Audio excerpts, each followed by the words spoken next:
Empecemos con esta sesión iniciando con una pregunta bastante corta pero concisa. ¿Por qué nace el derecho internacional privado?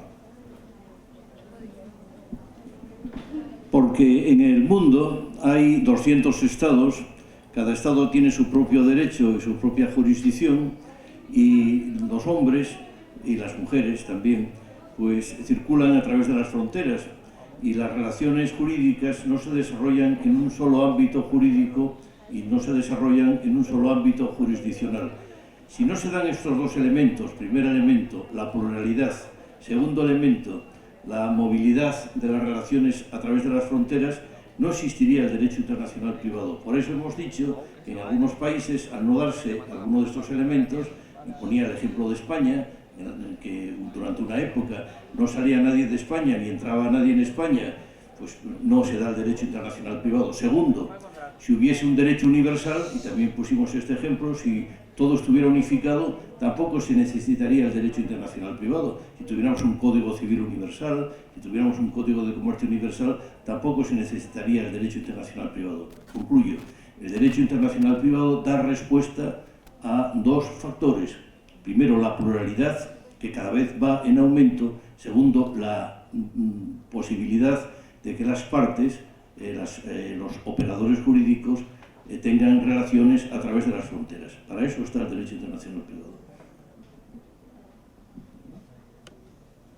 No, bueno, yo nada que añadir, solamente para ver si queda más claro todavía, les propondría un ejemplo.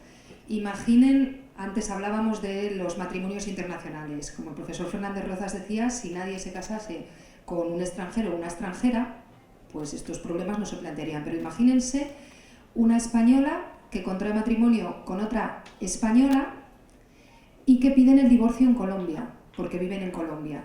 Para eso existe el derecho internacional privado, para saber si Colombia va a declararse competente, primero para divorciar matrimonio de españoles o españolas y luego un matrimonio entre personas del mismo sexo. Las legislaciones son distintas, los órganos jurisdiccionales son diferentes. Entonces el derecho internacional privado es el derecho a vista de pájaro, ¿no? No nos quedamos en un estado, sino que nos elevamos y vemos que el mundo tiene muchos estados y necesitamos resolver los problemas que plantea esa diversidad normativa y esa asistencia de relaciones a través de fronteras. Bueno, vamos con la segunda pregunta para toda la mesa. ¿Quiénes deberían integrar en su concepto un movimiento para la armonización del derecho en Latinoamérica y por qué materia se debería empezar? Mi opinión, muy breve. Los docentes de las academias. Yo sí estoy a favor de que los docentes legislen, claro, vengo de la escuela venezolana que legisló la ley de Derecho Internacional Privado, pero yo digo los docentes y hacer lobby desde la academia para lograr esta armonización. Bueno, yo no estoy de acuerdo con vosotros para discrepar. En el mundo he señalado que hay distintos organismos dedicados a la armonización. Los resultados han sido muy limitados. Tenemos dos tipos de armonización, una universal, otra regional. Yo sería más conciso y diría que la armonización puede darse en círculos económicos de una cierta integración económica, es decir, vincular los movimientos de integración económica a los procesos de unificación jurídica. En ese sentido, pues por ahí van las cosas. No se puede unificar en una materia, digamos, en un ámbito universal, es decir, que los fracasos son evidentes, y tampoco hay un ámbito americano, yo lo siento, no hay un ámbito americano. Es decir, que en América Latina hay distintos marcos, no tiene nada que ver México con Chile, es decir, México es América del Norte, el Caribe tiene su propia digamos, identidad.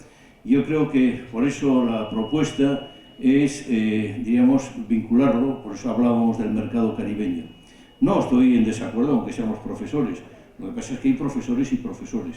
Y entonces hay profesores que se dedican solamente a especular desde la perspectiva dogmática y hay profesores que, digamos, tienen una visión práctica, y lo que creo es que hay profesores, un profesor es como un médico. ¿Cómo puede un cirujano operar un profesor explicar cirugía si no opera. Es decir, que yo creo que los profesores, digamos, si tienen una práctica, pues obviamente están habilitados. Si no, pues diríamos, llevan a textos, como se han producido en muchos países, que digamos no tienen luego traducción en la jurisprudencia de los tribunales.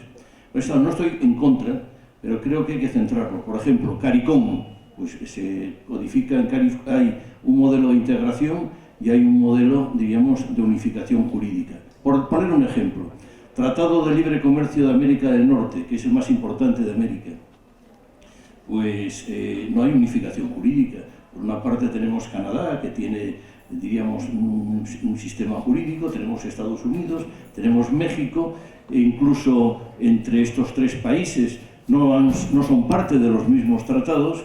Bueno, pues lo que es importante sería unificar en este sector. Ahora, unifica el derecho de los Estados Unidos con el de México, pues tiene sus dificultades. Es decir, que los proyectos académicos pues están muy bien para reunirse profesores, para pasarlo bien, si lo hacemos pues, en un sitio, una playa, etc. Pero creo que hay que buscar siempre, digamos, la eficacia. Entonces, que no se rían de nosotros, porque muchas veces, pues si vemos a la CIDIP, que es una cosa que empezó muy bien la CIDIP, se hicieron muchos tratados, los tratados empezaron a ratificar, empezó a funcionar, y luego, hasta que murió, la CIDIP llegó un momento en que murió, pues digamos, porque no había ya materia para codificar. Es decir, que hay que tener mucho cuidado con esto y mucho cuidado con los profesores. Tal vez entonces podríamos hablar, vamos a matizar, podríamos dar un aporte en este proceso. No, mi pregunta es ¿para qué quieren unificar? A mí me parece que el derecho es una manifestación, esto no es cosa mía, vaya, es evidente que el derecho es una manifestación cultural y que tener derechos distintos es también una riqueza. O sea, lo mejor que el mundo tiene son los muchos mundos que el mundo tiene, ¿no? ¿Para qué tenemos que unificar? Tendremos que evolucionar y quizás hay evoluciones que llevan a cierta unificación porque las soluciones son más adecuadas, pero no sé, yo no acabo de entender por qué queremos tener todos el mismo derecho.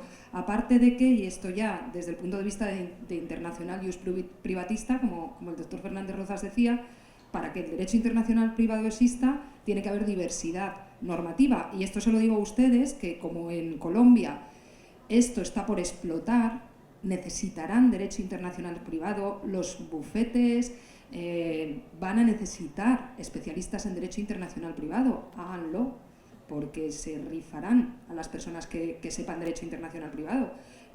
¿Para qué la unificación?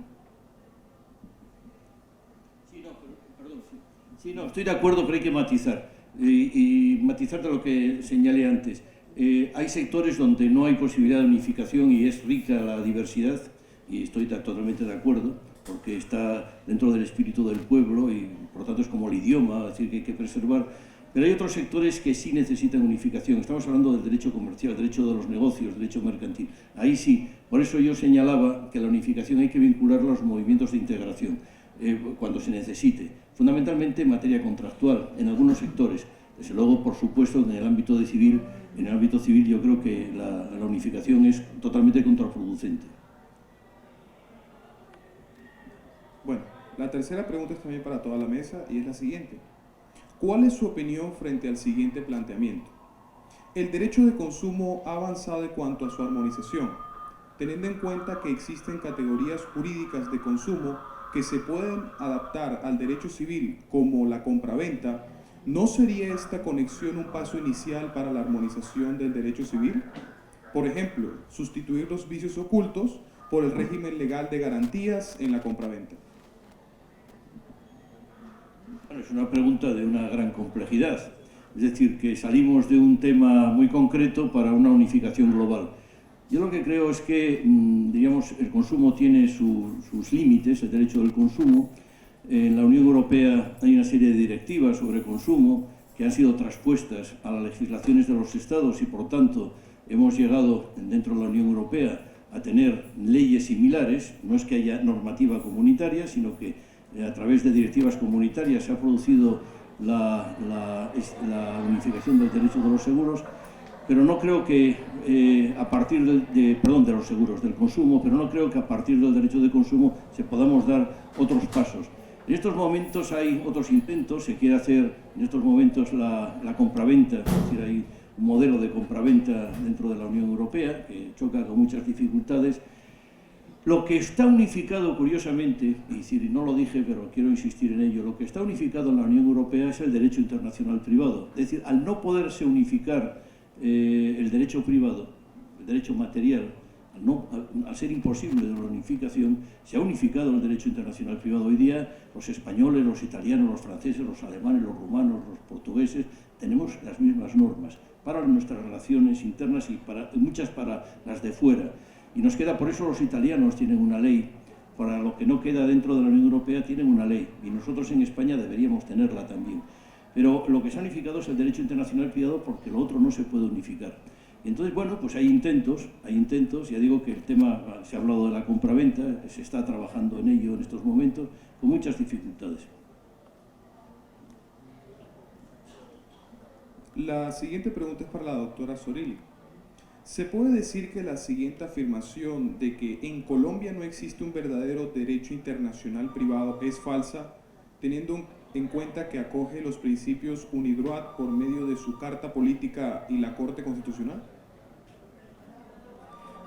Bueno, yo creo que ya la respuesta era, la pregunta es para el doctor Fernández Rosa, sin embargo me atrevo a contestar. Bien nos decía el maestro, nos decía el doctor, estamos hablando de, cuando hablamos de los principios de UNIDROIT, realmente podríamos enfocarlos ya a esta altura, cuando hablamos de contratación, estamos en el ámbito de la negociación, del derecho de los negocios internacionales, que se ha desarrollado y se ha constituido ya como una disciplina diferente al derecho internacional privado. Realmente. ¿Quiénes estudian derecho de los negocios internacionales? Lo solemos estudiar los especialistas en derecho internacional privado, pero son dos disciplinas con características diferentes. Entonces, cuando se hace la afirmación tan tajante que en Colombia no existe derecho internacional privado, realmente nos estamos refiriendo especialmente al derecho civil y al artículo 18 del Código Civil, que es territorial. ¿Qué dice el artículo 18? Señor, si usted está en Colombia, se aplica derecho colombiano, así usted sea extranjero. Territorialidad. No permite que exista derecho, no permite que se desarrolle un derecho internacional privado. Usted pudo haberse casado en España, pudo casarse en Venezuela, pero si usted se va a divorciar en Colombia, usted aplica derecho colombiano. Esa no es la idea, o no es la meta, o no es el objetivo del derecho internacional privado. Cuando yo le hablo a mis estudiantes aquí en Colombia, para los que todavía no lo saben, soy venezolana, tengo 1 año y medio aquí en Colombia, en la Academia Colombiana. Cuando yo les hablo a los estudiantes colombianos, a mis estudiantes, sobre derecho, sobre juez venezolano aplicando en un divorcio derecho chino, se me quedan así como, ¿pero de qué me está hablando? Pero de eso es lo que estamos hablando, y eso es lo que se logra en los países que tienen una normativa de derecho internacional privado. A eso es lo que se hace referencia cuando se hace una afirmación de que en Colombia, no existe derecho internacional privado. Bueno, yo sí creo que hay derecho internacional privado, ¿cómo no lo va a haber? Claro que lo hay, Patricia lo ha explicado. Y diríamos, si lo comparamos con el derecho internacional privado que yo expliqué en España, pues mucho mejor, porque cuando yo estudié en España hace ya demasiados años, pues diríamos el derecho internacional privado era bastante peor que el que en estos momentos tiene Colombia. Colombia tiene unas soluciones y no se trata, aquí no se viene de fuera a decir, ay, qué malo es Colombia, qué malo es. Colombia tiene el principio territorial, lo tuvo México lo tuvo y funcionó, es decir, que puede funcionar muchas veces y por eso es una opción. Las opciones colombianas están ahí, es una opción que tienen los jueces y hay que respetarlas porque cada país tiene soberanía y no hay ningún límite internacional para poner normas de derecho internacional privado. Nos puede o no gustar, podemos decir, y lo ha señalado bien Patricia, podemos decir, bueno, estas normas no son buenas para el desarrollo de las relaciones internacionales de Colombia, puede ser así, pero es una opción. Y los principios UNIDROIT no se mueven en el ámbito del derecho internacional privado. Vamos a ver, los principios UNIDROIT se mueven en el ámbito que señalé en mi intervención de la autorregulación. Es decir, los propios principios dicen ¿para qué sirven? Y entonces dicen, aunque se ha modificado para qué sirven, pero sirven para 3 cosas fundamentales. Sirven para inspirar al legislador, es decir, que tienen una función de ley modelo. Y por ejemplo en España, que se está modificando el derecho de los contratos, los principios UNIDROIT, que a mí me parecen sensacionales, me parecen una maravilla, me parecen una gran aportación para mí es el instrumento jurídico más importante del siglo XX, los principios UNIDROIT, pues pueden servir para inspirar. En segundo lugar, sirven para contratar. Hoy día nadie va con el Código de Comercio debajo del brazo, sino que tú tienes ahí unos principios que, digamos, son aceptados universalmente. En tercer lugar, sirven para someter los litigios a arbitraje. Es decir, tú puedes, es lícito, y muchos países, Venezuela por ejemplo, Panamá, puedes someter un litigio, en vez de a un derecho, a los principios UNIDROIT. Los principios UNIDROIT no es la ley mercatoria, no es una expresión de la ley mercatoria, es algo más, porque no solamente es un desarrollo progresivo, sino que crean, digamos, figuras que no están recogidas en la práctica. Y por tanto tienen esta finalidad. Entonces, obviamente, si tú utilizas los principios UNIDROIT, no tienes problemas de derecho internacional privado, pero no son especialmente derecho, es un juego de palabras, pero, digamos, acaban con el derecho internacional privado, lo cual no es nada malo. Algo que quería aclarar. Tal vez el hecho de que Venezuela tenga un derecho internacional privado desarrollado, que yo sea venezolana, que me haya dedicado a su estudio, digamos que es una de esas cosas de las que puedo hacer alarde y aprovecho la oportunidad dada la situación que tiene mi país. Entonces digamos, bueno, por lo menos puedo hablar de derecho internacional privado venezolano. Sin embargo, mis estudiantes saben y son conscientes de que yo a ellos les dicto su clase de derecho internacional privado desde la perspectiva de Colombia, y trato de hablar y les hablo de esta territorialidad y cuál es su función, y hacemos un poco de derecho comparado, ojo, no nada más con Venezuela, con la ley nueva de República Dominicana, con la ley de Panamá. Ya estamos haciendo ese ejercicio y hemos llegado a conclusiones bien interesantes. Bueno, finalmente, para ustedes, ¿cuáles son las 3 lecciones más importantes del proceso de unificación en la Unión Europea que se podrían aplicar para América Latina? Sí, yo creo que ninguno, pero decir que vamos a ver, en términos generales, la aportación, he señalado que la aportación más importante de la unificación en la Unión Europea está en el ámbito del derecho internacional privado, es decir, que es la más importante. Tengan ustedes en cuenta que tenemos casi 10, no sé ahora, 8, 10, 12 reglamentos que regulan, son los reglamentos, hay 3 series de reglamentos. Los reglamentos son disposiciones directas, es decir, que obligan a los Estados frente a las directivas. Tenemos los reglamentos Bruselas, que hacen referencia a la competencia judicial internacional y al reconocimiento y ejecución de sentencias. Tenemos los reglamentos Roma, que hacen referencia a la ley aplicable. Es decir, tenemos obligaciones contractuales, obligaciones no contractuales, se está extendiendo divorcio, etcétera, es decir, regímenes económicos matrimoniales, sucesiones. Es decir, va avanzando todo. Y luego tenemos reglamentos de cooperación entre autoridades, digamos, para consolidar lo que se llama el espacio judicial europeo. Yo, la verdad es que cuando nosotros hemos trabajado en la ley modelo OHADAC y en la ley de la República Dominicana, pues hemos utilizado muy poco el derecho de la Unión Europea. Consideramos que está dentro de un círculo integrado. Quizá hemos utilizado el ámbito de la autonomía de la voluntad, es decir, que sobre todo pues, es un principio para extenderlo al ámbito de familia, el problema de la elección de la ley en materia de divorcio, en materia de régimen económico matrimonial. Pero yo creo que, vuelvo a insistir, las lecciones no es homologable. Yo siempre pongo el ejemplo de los argentinos que venían en los años 90 a España y dicen, nosotros queremos aprender lo que usted, pero ¿y para qué? Es decir, es como estudiar los lamelibranquios, es decir, que le sirven a usted para algo.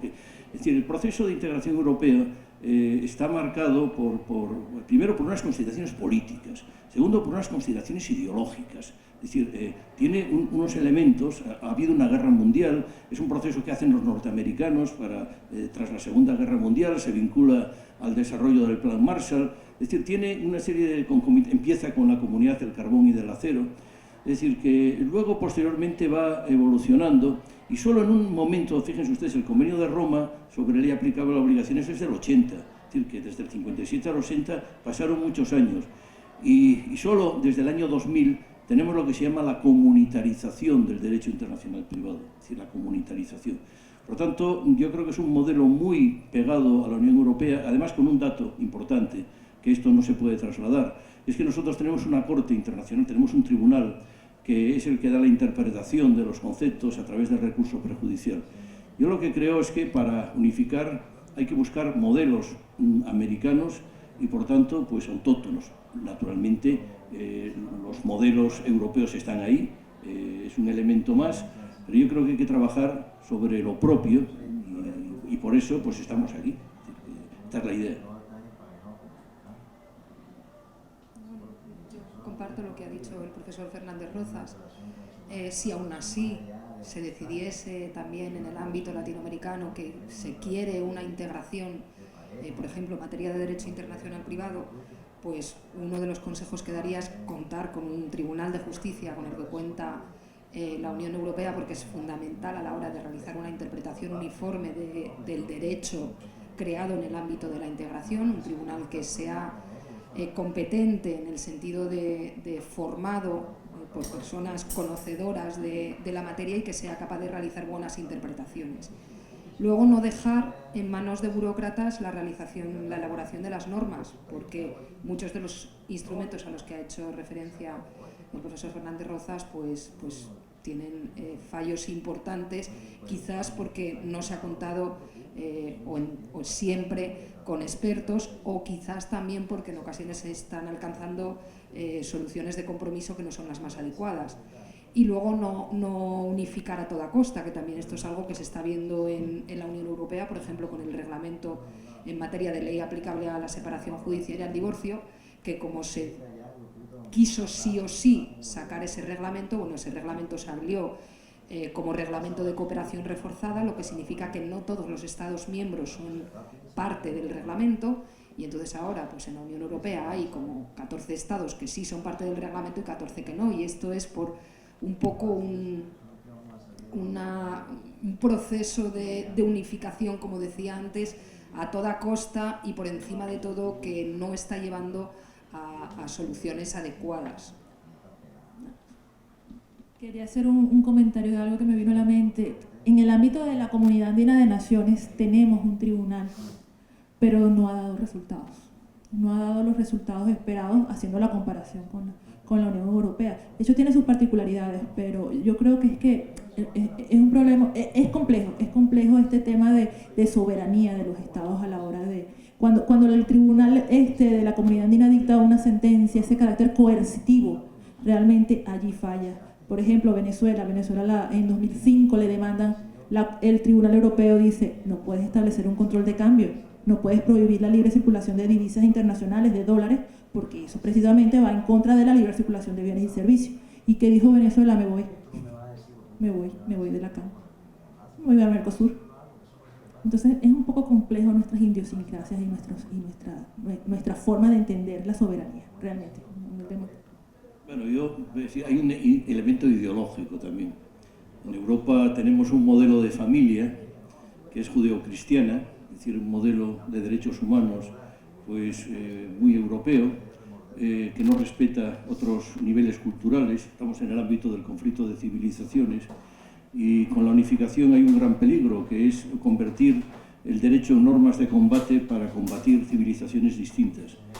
Lo mismo que dicen los gringos cuando llegan mexicanos: si se comportan como nosotros no hay problema, sí, pero no tienen por qué comportarse como ustedes. Es que tú no puedes exigir modelos de comportamiento. Entonces esto va pues por el modelo del matrimonio, que señala por el modelo de las relaciones y sobre todo por la lucha contra el Islam. Porque si ustedes se acuerdan, en los años 40, pues todas las películas eran los extraterrestres, ¿no? Luego eran los comunistas y ahora son los islámicos. Entonces, el derecho hay que tener mucho cuidado que no sea, digamos, un instrumento, porque obviamente detrás del Islam hay una cosa, pero también hay otras culturas, y en Europa hay mucha población que no es, digamos, de la cultura europea, y por tanto, pues el derecho internacional privado debe ser sensible, y la Unión Europea debe ser sensible a todo esto, y no utilizar, digamos, un modelo ideológico, no voy a entrar en político, obviamente es anticomunista, claramente, ¿no? Es decir, que así se creó. Y no olviden ustedes que el símbolo de la Unión Europea, y se lo podría preguntar, es un arco de estrellas. Les preguntaría ¿cuántas? Y todos me dirían, tantas por estados. No, señor, hay 12 estrellas nada más. ¿Qué son las estrellas de la Inmaculada Concepción? Y por tanto, bueno, pues esto demuestra que hay un trasfondo ideológico muy claro.